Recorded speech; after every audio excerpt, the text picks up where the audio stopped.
Qafqaz Müsəlmanları İdarəsi Qazılar Şurasının üzvü İlahiyyatçı Rüfət Qarayev deyib ki, həcc ibadəti İslamın 5 vacib şərtlərindən biridir. Maddi imkanı yerində olan hər bir müsəlman bu əmri icra etməlidir.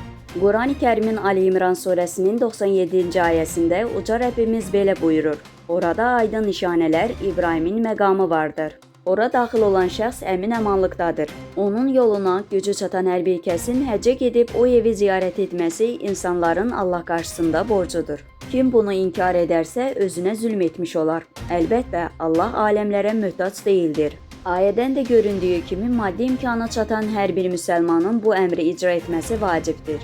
Lakin təəssüf ki, bir çox insanlar dünyanın müxtəlif ölkələrini gəzir, 10 minlərlə Amerika Birləşmiş Ştatları dolları xərcləyir və bu gördükləri işlərdən xüsusi zövq alaraq, oturub durduqları bütün məclislərdə həmin səfərlərdən danışırlar.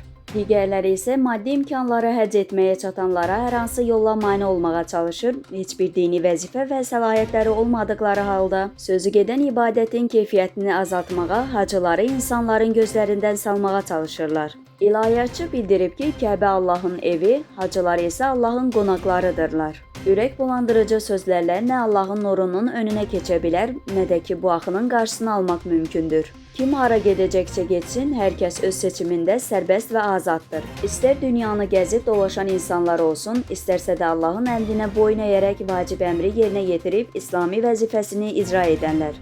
Allah Rəsulu buyurur: Müsəlman ya xeyir danışar, ya da susar. Xeyir danışa bilməyən insanlara tövsiyəmiz bundan ibarətdir ki, susmaq ən gözəlidir.